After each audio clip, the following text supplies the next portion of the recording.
George Bailey seems to be separate from history, if I think about it.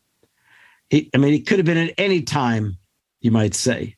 It's like those guys, they're all sort of everyman, and everyman, but a very special everyman. And indeed, that's who he is in this instance. You're hearing Harvey Kaye, an historian and professor emeritus of democracy and justice studies at the University of Wisconsin, Green Bay. In the 90s, there was this greatest generation fascination. Well, I came here on the 40th anniversary and began to meet the veterans and realized we had not heard their stories once the war ended. Who were they? What did they become? Brokaw, the film Saving Private Ryan, it was huge. And I thought, well, I had no trouble with the idea that they had beaten fascism. But I thought on the right, they were trying to hijack the whole thing as to really hype the patriotism and sacrifices of a generation, which were all true, but they were leaving out entirely just how progressive the generation was with FDR as their leader. But I said, this is bullshit. And I knew what my father had fought for. So I had decided that it was important for me to talk about the four freedoms as the ethos of a generation for all of its faults and failings. And when I told my editor this, he said, somewhere I actually hung his letter up somewhere because it was so, here. Okay. My editor said, I keep thinking, four freedoms, the greatest generation, American values, how we seem proudest and most nostalgic for freedoms, a generation and values we've seemingly abandoned, if not largely undervalued. And then the best sentence was, how the fuck did that happen? And that became that, by the way, became an underlying theme to the book. What the fuck happened? Buffalo gals, can't you come out tonight? Can't you come out tonight? Can't you come out tonight? Buffalo gals, can't you come out tonight and dance by the light of the moon? George Bailey, I'm lucky till the day I die. George Bailey, every Christmas you can make me cry. Oh, George,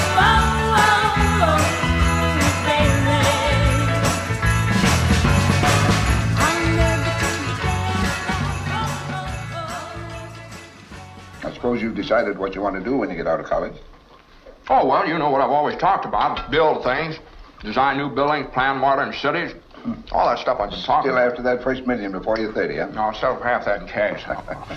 As you watch Wonderful Life each year, does it ever strike you how different the values of people you see on the screen seem from the Americans who surround you today? Yes, it's a movie, but it was based on something real. What became of so many people who were once like George Bailey? And what kind of people have replaced them?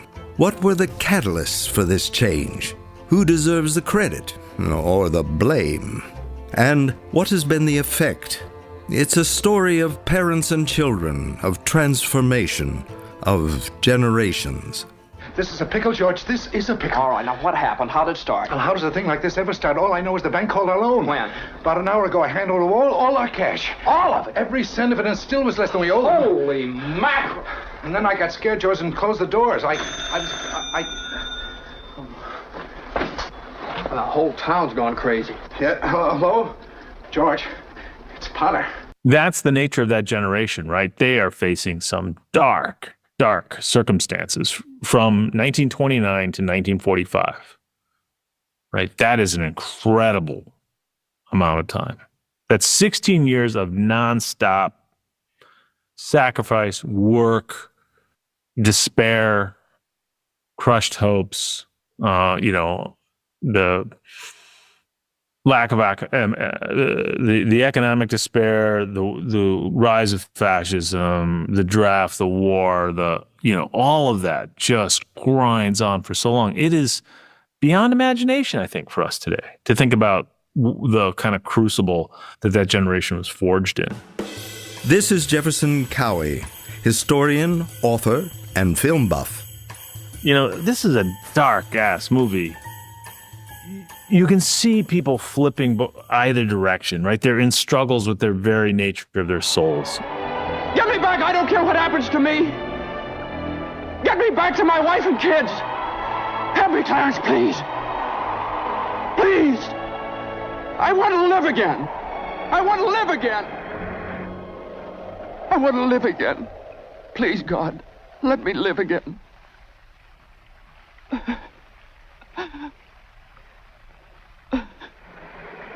The movie, for me, as an historian, captures both those vectors of a kind of unwanted world, and it's the George Baileys of the world holding hands with each other that are sort of resisting, trying to rebuild from one and resisting another, and bringing immigrants in and accepting them as part of the family of in this small town, and then you got Potter basically just trying to nakedly make a buck, and that's the part what really pulls on my heartstrings. It's a community coming together to resist becoming Pottersville. Think about the Pottersville as being what America would have been like had it not been for the GI generation. I mean, that was their worst fear, right, of what America would end up being. Neil Howe, historian and author, specializes in examining different generations and how they drive culture. Some of his tougher critics have accused his approach to analyzing history as being pseudoscience. But from a storytelling point of view, it's rather useful. He's also the guy who coined the term millennials, but don't hold that against him. When we look at these very powerful generations, what we call in our terminology, what we call the hero versus the prophet archetype. George Bailey's generation being the hero archetype, obviously, and the boomers who came after them, or Peter Bailey's generation who came before them, being more the prophet archetype, much more comfortable with symbols, values, and looking at the interior, finding out, how the new world ought to be oriented, which direction it should go, rather than really focusing on how you can actually build a world like that. And by 1929 and the Great Crash and going into the 1930s and the New Deal, this became the new older generation, right? They were entering elderhood now, along with FDR and Einstein and George Marshall, and we think about the so-called wise old men of World War II. That was the crew, and that would have been Peter Bailey, right? These were the old people who had a tremendous sense of decency and morality about what they were doing. Did you put any real pressure on these people of yours to pay those mortgages? Time's up bad, Mr. Potter. A lot of these people are out of work. Well, foreclosed. I can't do that. These families have children. They're not my children. But they're somebody's children, Mr. Potter. Are you running a business or a charity war? Well, all Not with my money. Mr. Potter, what makes you such a hard-skulled character? You have no family, no children. You can't begin to spend all the money you've got. Oh, I suppose I should give it to miserable failures like you and that idiot brother of yours to spend for me. He's not a failure. You can't say that about my father. You're not. You're the biggest man in town. Run along. Bigger than him. Run along. They really spent a lot of time instilling this high idealism in their kids, right? And making sure that their kids lived up to these high ideals. Interestingly, the GI generation during the 1930s, they're very close to their parents. Neil calls them the GI generation, Americans born between 1901 and 1927. You probably know them by their more famous name, the Greatest Generation. One of the reasons they're so close to their parents is because during the Great Depression, they were living with their parents well into their 20s and 30s because there weren't any new homes being built in America. So the period of multi-generational living, back then they were living together in these old, huge Victorian houses, right, that were built, just before the turn of the century. Of course, it's just a hope, but you wouldn't consider coming back to the building alone, would you? No, Pop, I couldn't. I couldn't face being cooped up for the rest of my life in a shabby little office. No, I'm sorry, Pop. I didn't mean that. But It's this business of nickels and dimes and spending all your life trying to figure out how to save 3 cents a length of pipe. I'd go crazy. I want to do something big and something important. You know, George? Yes. You're right, son. You see what I mean, don't you, Pop? This town is no place for any man unless he's willing to crawl to Potter. Now, you've got talent, son. I've seen it. You get yourself an education and get out of here. Pop, you want a shock? I think you're a great guy. So you had the older generation of order givers who had the great vision, and the younger generation of builders who's saying, you know what, we're going to be the scientists and engineers. They were exactly like George Bailey. They wanted to go and build big things. I'm going to build things. I'm going to build airfields. I'm going to build skyscrapers 100 stories high. I'm going to build bridges a mile long. But the GI generation is full of people like that. When we talk about George Bailey's generation and its achievements, it wasn't just winning World War II. It was taking us out of the Depression. It was building, all of the CCC and NWA projects. I mean, the electrifying America and building eventually the dams and the harbors and eventually the interstate highways, the miracle vaccines, and finally the generation that in midlife and entering old age took us to the moon. It's the generation, by the way, that later in life was responsible for defeating the Soviet Union. This is a generation with an enormous civic imprint. And all because a few starry-eyed dreamers like Peter Bailey stir them up and fill their head with a lot of impossible ideas. Hold on, Mr. Potter. Just a minute. Now, you're right when you say my father was no businessman. I know that. Why he ever started this cheap penny-ante building and loan, I'll never know. But he didn't save enough money to send Harry to school, let alone me.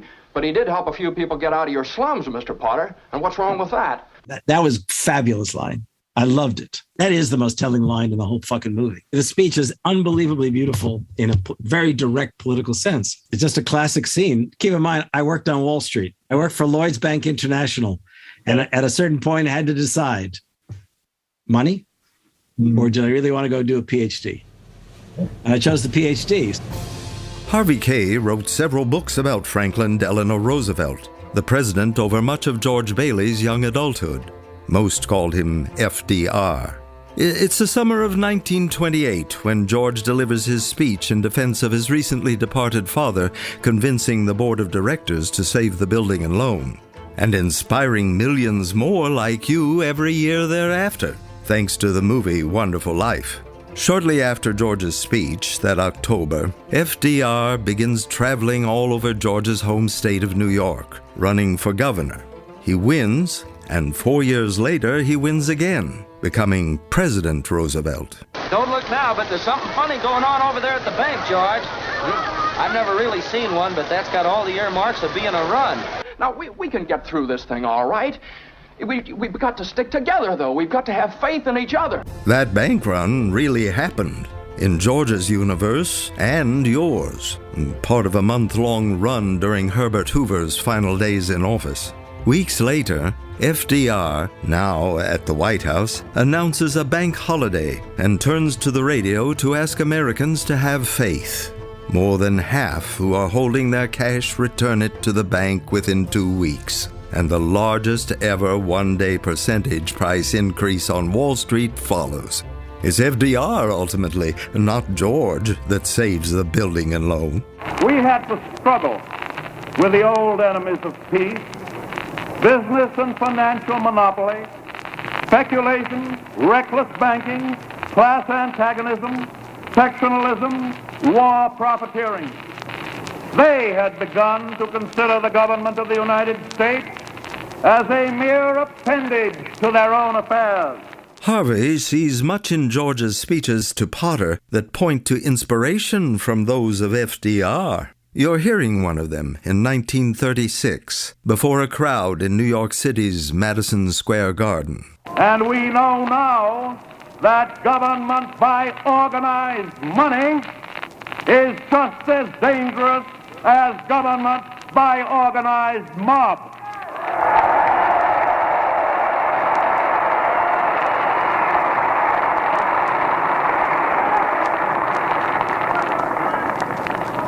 Never before in all our history have these forces been so united against one candidate as they stand today. They are unanimous in their hate for me, and I welcome their hatred. Hollywood director Frank Capra was spotted in Washington, D.C., said to be scouting locations for his upcoming movie.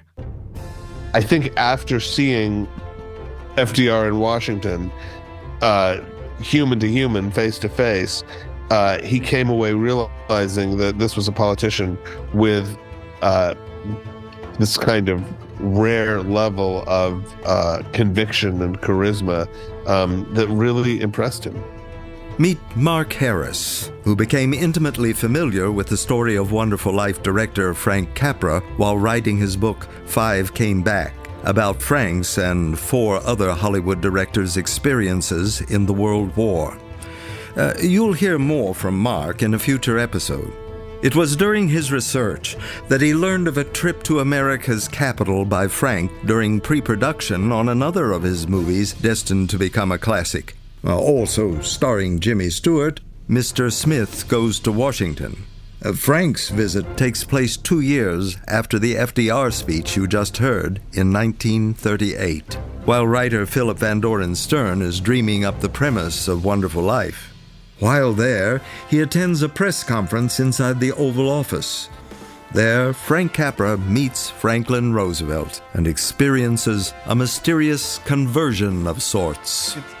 And he comes back, I mean, he's a Republican, and I don't know that he ever voted for Roosevelt, but he comes back from that trip to Washington deeply swayed, as much by Roosevelt's personal charisma and his rhetorical power as by the specific idea. I mean, Roosevelt spoke in really good versus evil terms that were absolutely up Capra's alley. It was a kind of thinking about the ways that he related to very, very closely. And also he was just and this is probably the Hollywood side of him, he was a sucker for personal magnetism. You know, he knew what a star looked like, and what, I mean, just as he understood what movies could do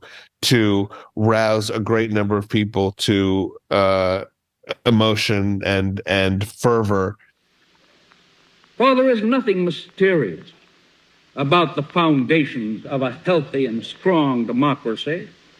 The basic things expected by our people of their political and economic systems are simple. You're hearing FDR's State of the Union before the Congress, 1941.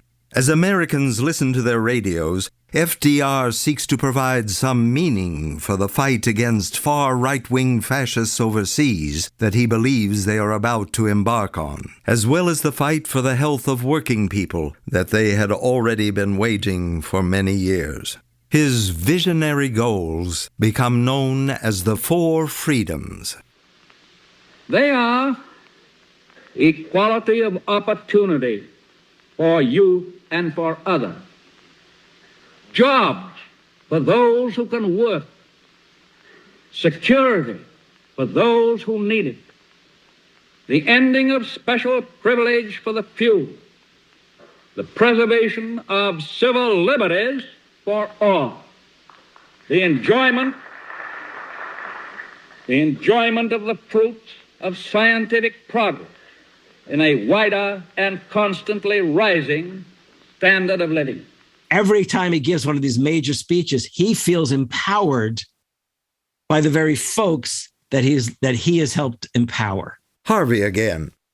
And so he believed when he spoke in those radical terms, 4 freedoms, economic Bill of Rights, that he wasn't speaking his own mind, that he was putting into words American aspirations. And in fact, when he delivered that speech, I'm convinced he felt that he was articulating the Declaration of Independence, the Gettysburg Address, you name it. And that was all. This was the new Gettysburg Address. in the future days, which we seek to make secure, we look forward to a world founded upon four essential human freedoms. The first is freedom of speech and expression everywhere in the world. The second is freedom of every person to worship God in his own way everywhere in the world. The third is freedom from want, which translated into world terms means economic understandings which will secure to every nation a healthy, peacetime life for its inhabitants everywhere in the world. The fourth is freedom from fear, which translated into world terms means a worldwide reduction of armaments to such a point and in such a thorough fashion that no nation will be in a position to commit an act of physical aggression against any neighbor anywhere in the world.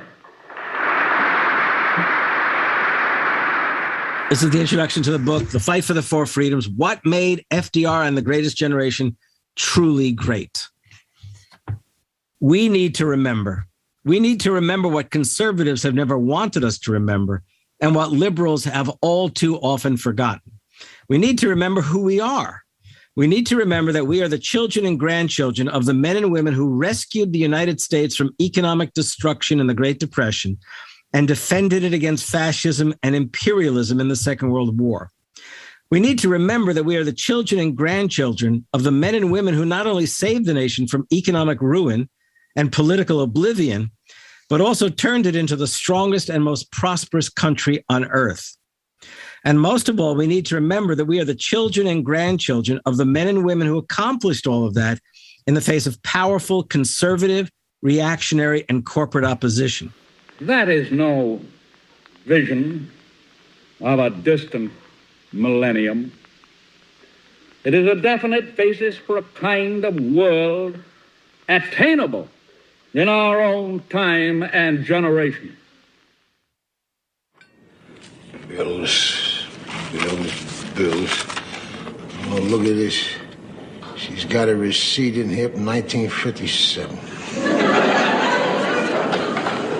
Hey, Arch. Yeah. Anything new with the strike?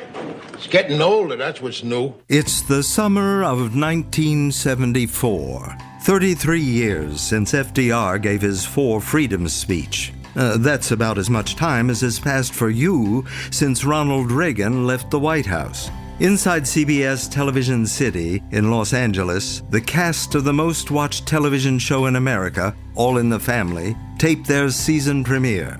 Within months, the newly public domain Wonderful Life will begin to be played again and again by local stations across the country and catch fire. At least when this thing is over, you got a job to go back to. Oh, yeah? Yeah, have you seen the latest unemployment figures?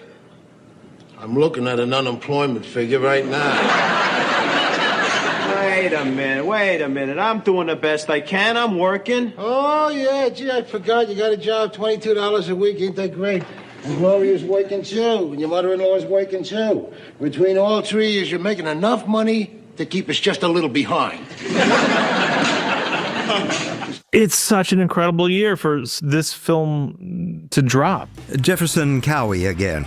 He believes that turn from George Bailey's ethos to the one dominating your universe today takes place in the 1970s, and he pinpoints the year Wonderful Life began to resonate as particularly key, 1974. I shall resign the presidency effective at noon tomorrow. If you think about everything that's going on, we've withdrawn from Vietnam, Watergate has happened, stagflation which is a combination of, inflation and stagnant wages. Things are bad. I mean, it's one of the worst years. It is by far, I think, actually the worst year since the end of World War II. And for this kind of hopeful, Capricorn-y kind of movie to emerge makes sense. George Bailey is 38 years old during the final moments you ever witness of his life, that movie's happy ending. Events taking place Christmas Eve, 1945. The nation has just lost FDR a few months before, but George has the rest of his life ahead. Nearly 30 years later, in 1974, it's another man on your television who has become perhaps the most iconic of George's greatest generation, Archie Bunker. This goes on for another week. I'm going to have to run down to the bank and take out a second mortgage on the house. Today's interest rates? Listen, the high interest rates will come down when the inflation comes down. And President Ford promised to bring down the inflation no matter what it costs. What about the rest of the people in this country, huh, Arch? Ford promised. No more secrets, no more surprises. What does he do? He turns around and pardons Nixon. He done that under direct orders, buddy boy. From who? God.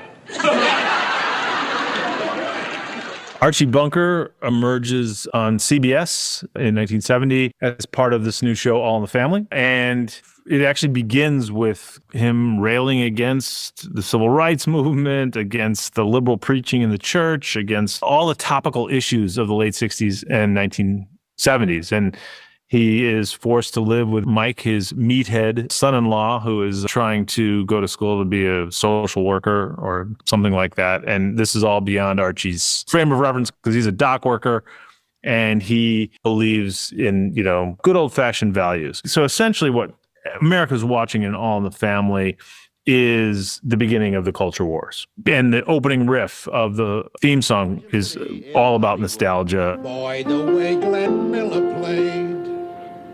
Songs that made the hit parade. Guys like us, we had it made. Those were the days. And you knew when you were there. Dance for girls and men, women. Mister, we could use a man like Herbert Hoover again.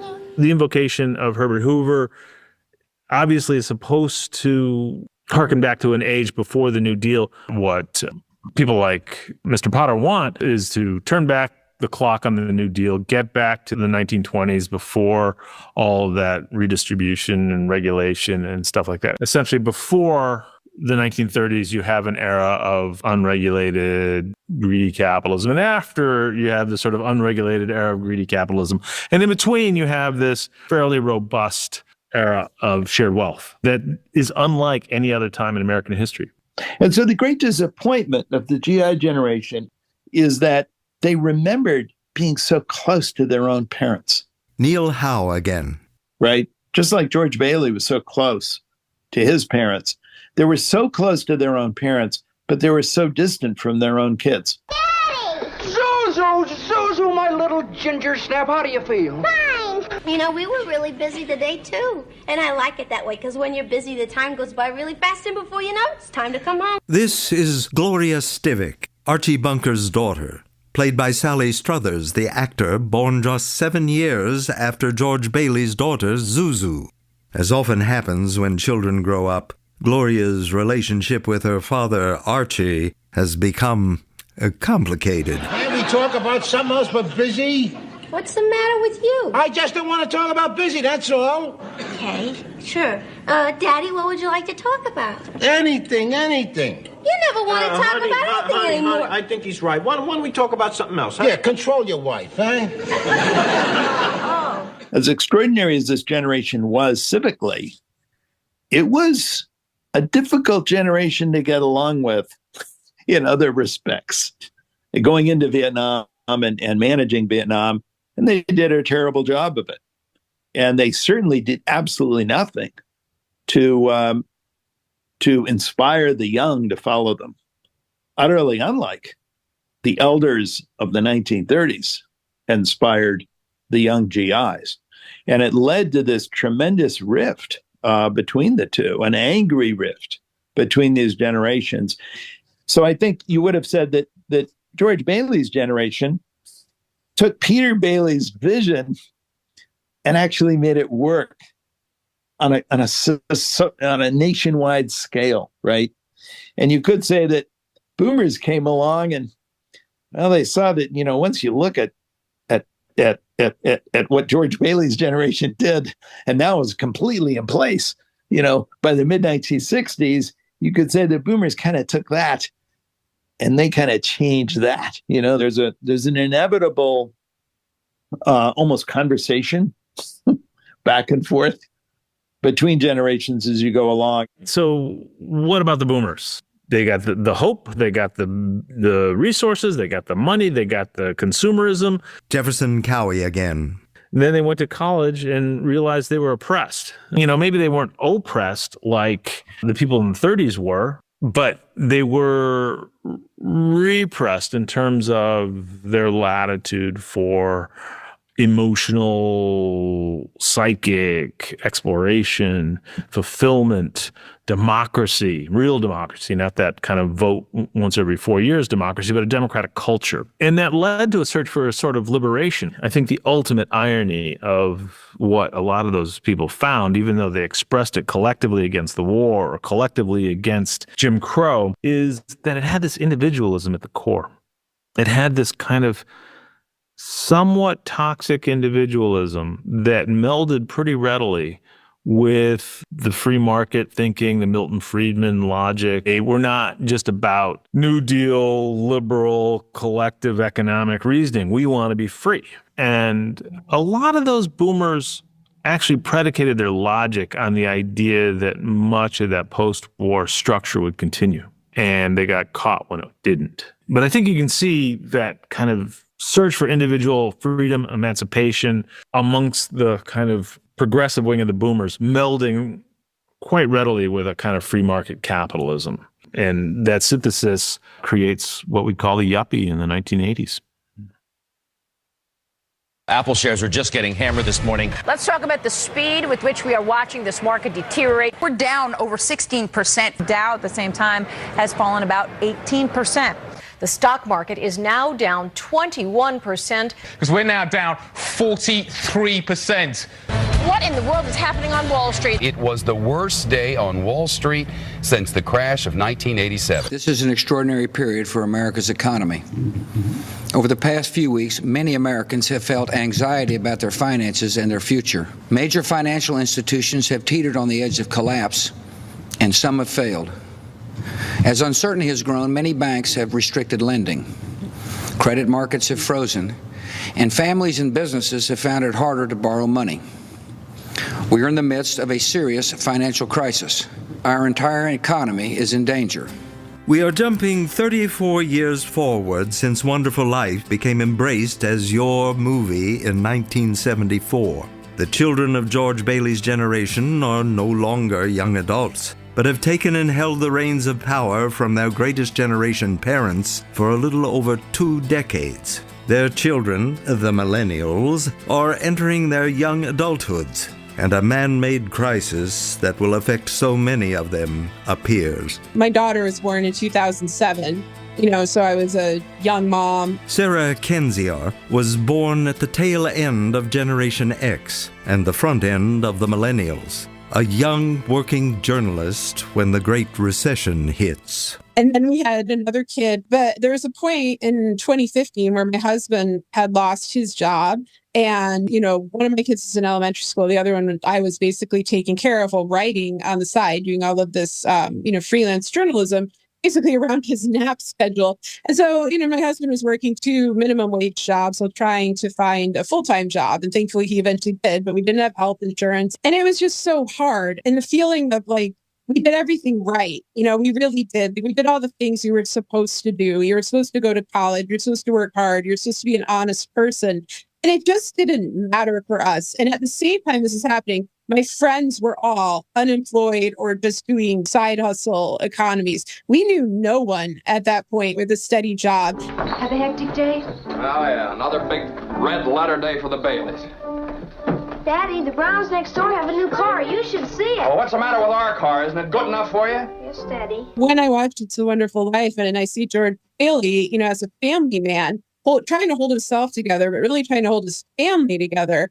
And just the feeling of like he's not just letting himself down or his own dreams die. He's destroying his children's dreams. And that's the thing that's unbearable for a parent. Because when you become a parent, you become the secondary character in your own life. Like your children come first. I can deal with losing everything in my life. I need my children to be okay. And I want them to have opportunity. Janie, go on. I told you to practice. Now go on, play. Oh, Daddy.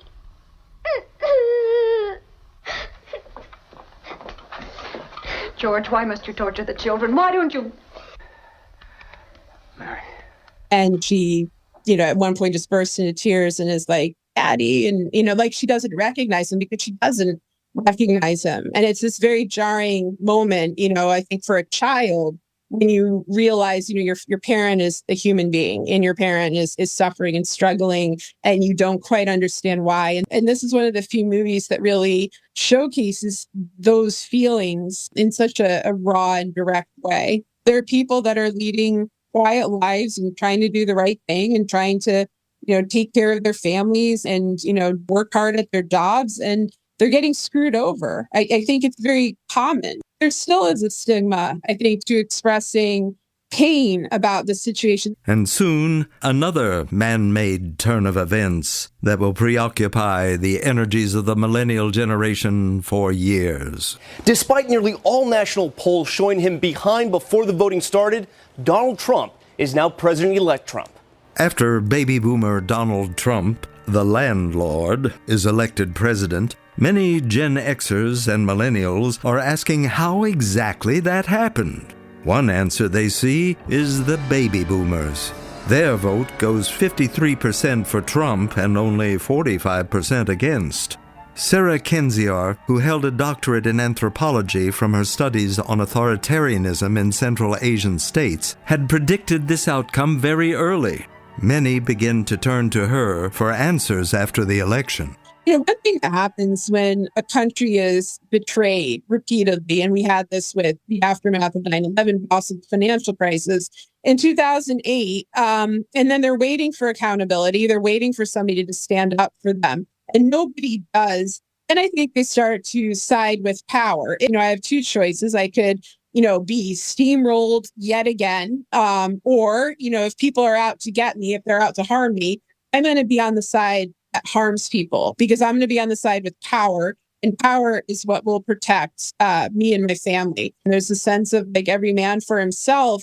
And that brings out the cruelty in people, because they think like, what's the good of being kind or, helping your neighbors or trying to be honest, when the people who rise and succeed in life are almost uniformly evil, and they're flaunting their evil right in your face. The idea of the happy ending, which that movie stands for, and several other movies of that time and genre stand for, I don't see it today. I don't see audiences reacting to it. I don't see it as being plausible, and I think there's a loss. You're hearing Bruce Cannon Gibney, a venture capitalist. You might know one of his companies he invested in early, PayPal. Bruce is looking around America and noting how completely different many of its citizens seem from the ones who came together around George Bailey. He goes in search of what has caused that and so many of the problems plaguing the nation. And what does he find? Everything seems to lead back to Gloria Stivik's baby boomer generation. His book becomes a bestseller. He calls it A Generation of Sociopaths. It's an old movie in the sense the values and the society and the arc that are embedded within the movie just aren't plausible in today's world in the way that they would have been in 46. There were reasons to be cynical about the establishment, the Vietnam War. It was a reckoning in a variety of ways. And so maybe the concept of heroism and community slowly died. But then sort of the response to that is, you can either attempt to reclaim the values, the sort of George Bailey-ish Wonderful Life values, or you can embrace the sort of nihilistic anti-hero, let's get what's mine ethos. And at the end of the day, I think what happened with the boomers is they took over, the vast small town of America, and they decided that we were all anti-heroes.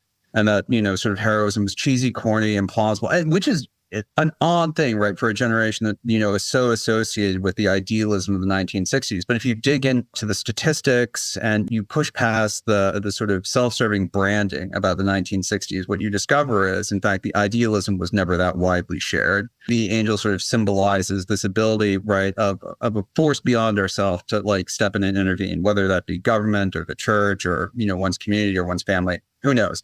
In our secular age, I think the closest thing that we have to an angel, like something that everyone likes and that operates in quasi-mysterious ways, may or may not be real, is Social Security and Medicare.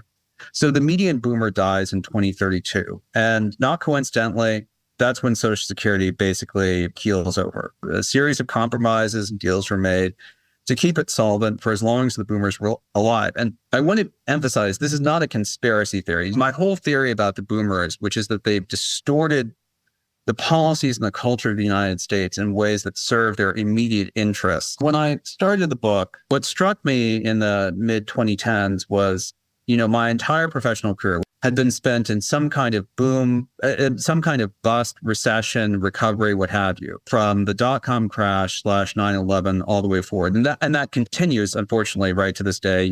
Growth was slow, wages has stagnated, the social fabric seemed to be sort of decohering.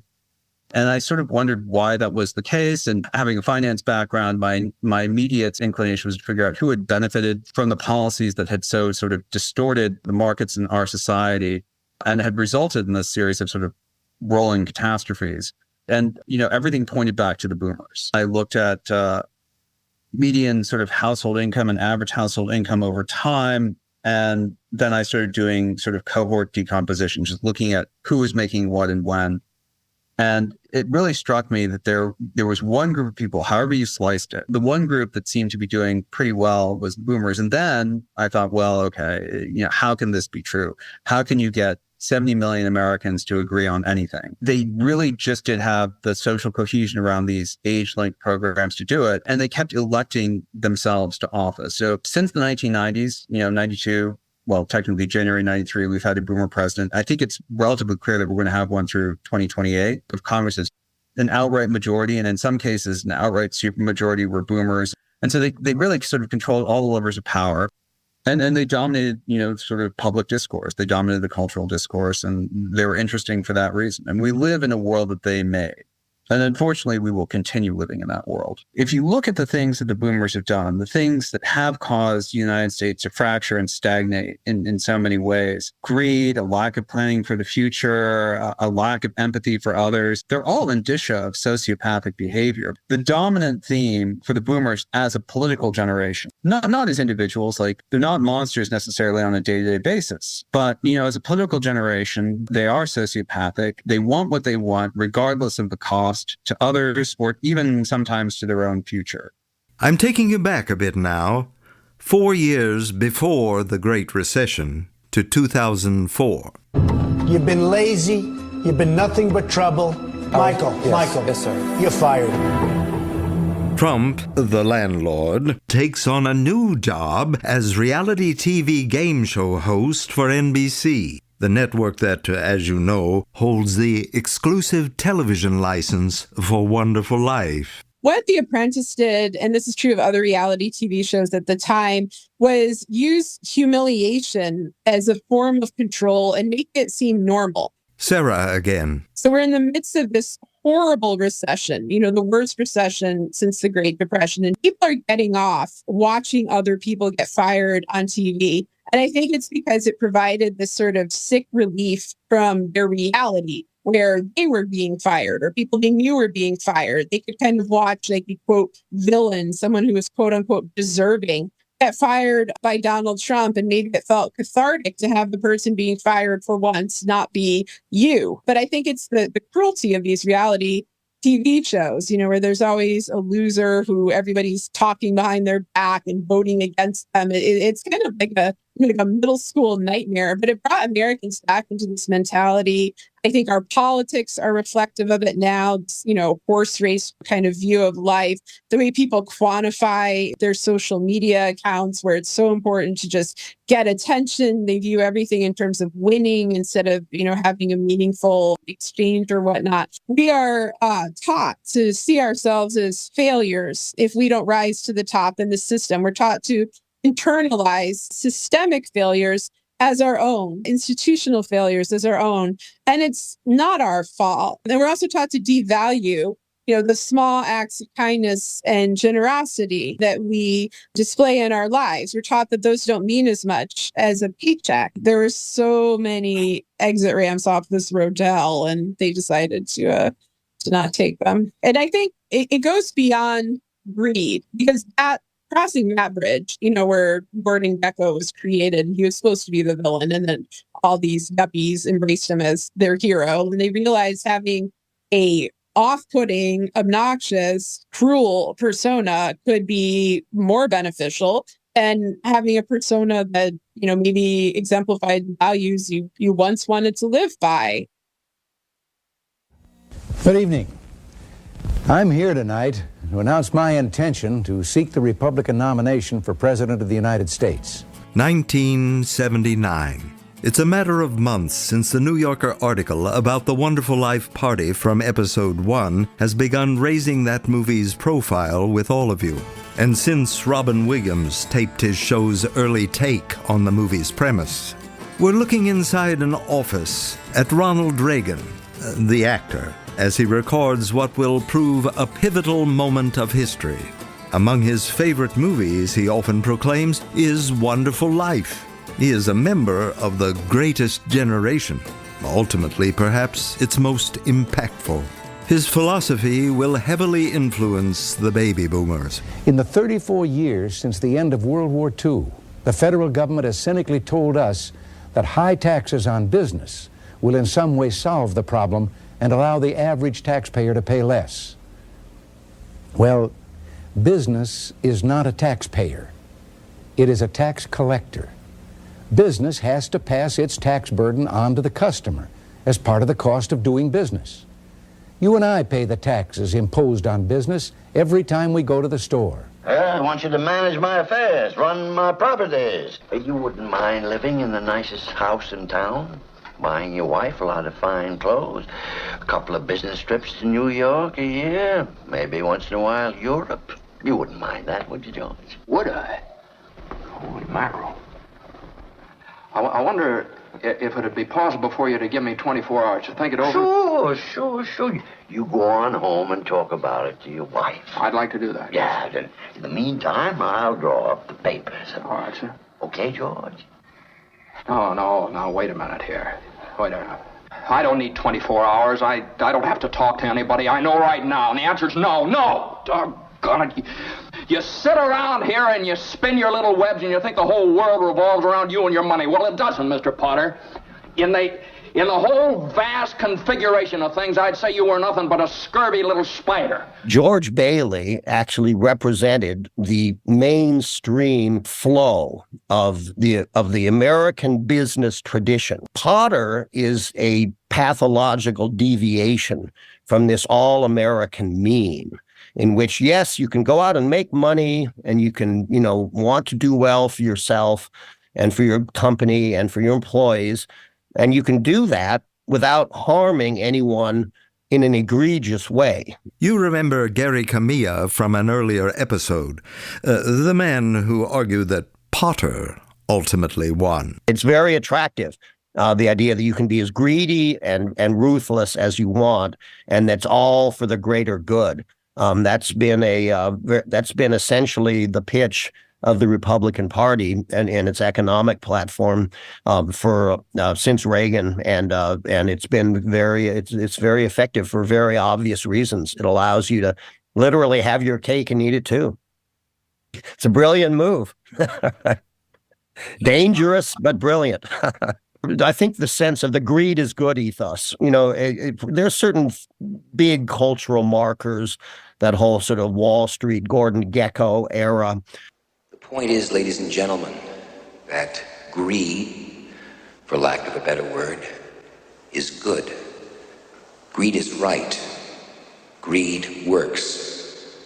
Greed clarifies, cuts through, and captures the essence of the evolutionary spirit. Greed in all of its forms. Greed for life, for money, for love, knowledge, has marked the upward surge of mankind. And Reagan, in many ways, was an avatar of that. I guess if I had to point to one large cultural move, it would probably be the age of Reagan and a greater embrace in the case of Reagan, of explicitly gauzy Frank Capra-like story. I carry with me the memory of a Christmas Eve when my brother and I and our parents exchanged our modest gifts. There was no lighted tree as there had been on Christmases past. I remember watching my father open what he thought was a greeting from his employer. We all watched, and yes, we were hoping it was a bonus check.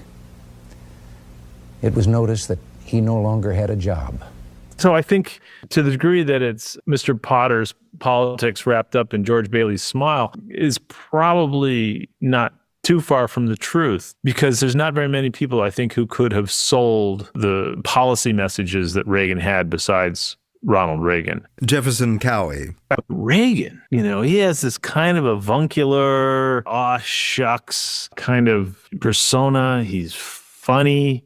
He's approachable. You want to trust him. He was older and had been a New Deal Democrat, had been a union leader, and said that he didn't leave the Democratic Party. The Democratic Party left him. Obviously, that's just a cute line, but that's a seductive line. Like, it gives people cover to shift their politics from Democratic to Republican. And he is the first guy to coin the phrase, or his campaign was, "Make America Great Again." That phrase is not Donald Trump's, it's Ronald Reagan's.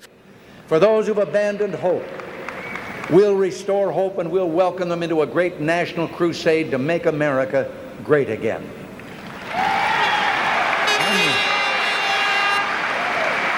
Well, the time has come. You've seen the map. We've looked at the figures, and NBC News now makes its projection for the presidency. Reagan is our projected winner. I was too young to vote in '80, but at the time I didn't understand it. I was completely flummoxed by why anybody found Ronald Reagan attractive. But now when I teach it, I make them watch the whole inaugural address, the first inaugural, and it's excellent. He just sticks the landing on that thing. In this present crisis, government is not the solution to our problem. Government is the problem. And he basically says, who are the heroes in America? It's you. You're the hero. You all go to work every day and pay your taxes. You, everyday Americans, the George Baileys of the world, are the true heroes. That was a really appealing message. Wrapped up with some nostalgia about things gone past, and of course his own references to his own B movies from the 1950s, made Reagan a very powerful political figure. So by 1980 came along, Reagan was the guy, and he was just so ready to lead the counter-revolution against the New Deal, and even beating back conservatives like George Bush, who was busy tarring his supply-side economics, his voodoo economics, was able to win just really through a combination of kind of a patriarchal sternness and a kind of storytelling nice guy, right? Reagan was the greatest hijacker in American presidential history. I mean this. Harvey Kay again, with a characteristically strong take. He hijacked Thomas Paine in 1980 when he was running for president, where he shocked conservatives by quoting Thomas Paine in his acceptance speech of the Republican convention. It was brilliant. I will not accept the excuse that the federal government has grown so big and powerful that it is beyond the control of any president, any administration, or Congress. We are going to put an end to the notion that the American taxpayer exists to fund the federal government. The speech FDR gave, I think it's famous because for the closing line. To some generations, much is given. Of other generations, much is expected. This generation of Americans has a rendezvous with destiny. Which, by the way, fucking Reagan hijacked as a line. You and I have a rendezvous with destiny. So I think the first thing you have to think about is it's not just progressive or conservative. It's the shift in liberalism. And that liberalism in the immediate post-war era is really about stuff that Archie Bunker cared about, which is about himself, being able to have the pump primed with his wages so he could buy stuff. And so when Reagan comes along and says, I'm tall in the saddle, I'm the cowboy, follow me, America's great, that's their guy. And the irony of the whole thing for me is that it fuses with that individualist liberation strand of the new left generation as well. And that's where you see a kind of funny coalition, I think, is the blue jean conservatives, the bourgeois bohemians, the yuppies who adopt the lifestyle of the counterculture, but essentially are investment and security bankers. I think a lot of people think of him as a father figure at the time. I can make more money in 1 year as a broker than I could in 5 years at this airline. Thank you, Billy. Thanks. I don't get it, kid. You borrow money to go to NYU. The first year out, you make 35 grand. You made 50 grand last year, and you still can't pay off your loans. Where the hell does it all go? That 50K does not get you to first base in the Big Apple, not anymore. Earlier, you heard Gordon Gekko, played by Michael Douglas, the actor, espousing how greed is good in the 1987 movie Wall Street. Gekko is a potter for the 1980s, now on an epic scale, when he becomes a father figure of sorts to a baby boomer named Bud Fox, played by Charlie Sheen, the actor. Here Bud talks with his own dad, Carl, a union leader for his fellow airline workers, played by Martin Sheen, Charlie Sheen's real-life liberal father. Look, I got 40% in taxes, 15 grand for rent. I got school loans, car loans, food, parked my car. That's $3 a month. I need good suits, $400 a pop. So come back home and live rent-free instead of that roach-infected place you're living in. $50,000. Jesus Christ, the whole world's off its rocker. I made a total of $47,000 last year. That's before taxes. That's Queens, Dad. A 5% mortgage, and you rent the top room. Look, I gotta live in Manhattan to be a player. There is no nobility in poverty anymore, Dad. One day you're gonna be proud of me. You'll see. And frankly, the Democrats spend most of the 80s trying to figure out what hit them. They're shell-shocked, and do they need to do more old school New Deal formula, new civil rights formula? They're lost, and they really can't find their footing. Clinton is kind of a neoliberal Democrat who governs in the shadow of Ronald Reagan. I thought that you were gonna turn Blue Star around, not upside down. You fucking used me. Well, you're walking around blind without a cane, pal. The fool and his money are lucky enough to get together in the first place. But why do you need to wreck this company? Because it's wreckable, all right? I took another look at it and I changed my mind. If these people lose their jobs, they got nowhere to go. My father has worked there for 24 years. I gave him my word. It's all about bucks, kid. The rest is conversation. So tell me, Gordon, when does it all end, huh? How many yachts can you water ski behind? How much is enough? It's not a question of enough, pal. It's a zero-sum game. Somebody wins, somebody loses. Money itself isn't lost or made. It's simply transferred. Capitalism at its finest. How much is enough, Gordon? The richest 1% of this country owns half our country's wealth, $5 trillion. 1/3 of that comes from hard work. 2/3 comes from an inheritance, interest on interest accumulating to widows and idiot sons. And what I do, stock and real estate speculation. It's bullshit. Now, you're not naive enough to think we're living in a democracy, are you, buddy? It's the free market. And you're part of it. The end of the 1980s, and President Reagan takes a bow. They called it the Reagan Revolution. Well, I'll accept that. But for me, it always seemed more like the great rediscovery. A rediscovery of our values and our common sense. We've done our part. And as I walk off into the city streets, a final word to the men and women of the Reagan Revolution. My friends, we did it. George Bailey was never born. Visit SaveGeorgeBailey.com to join the mission. There you'll find links to works by this episode's participants. Learn more about how to celebrate George Bailey Day on Saturday, December 9th, and annually the second Saturday of December hereafter by hosting your own Wonderful Life viewing party. Tell your friends to listen to this show, subscribe, like, comment, and post about it on social media, #SaveGeorgeBailey. Subscribe to our Patreon to hear uncut interviews and bonus content. The podcast also available on YouTube.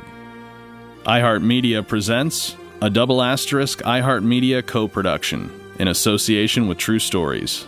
Created, written, and directed by Joseph, Kurt Engfer, and Ray Novoselsky. Kurt Engfer, producer and supervising editor. Ray Novoselsky, producer and journalist. Elizabeth Marcus, editor. Roy Sillings, narrator. George Bailey theme song by Carolyn Sills. Buy her albums. Soundtrack composed by Zachary Walter. Buy his albums and the original soundtrack to this podcast available wherever you get your music. Mallory Kenoy, co-producer, writer's assistant, archival producer, and fact-checker. John Autry, sound engineer, additional editing, sound design, and mix.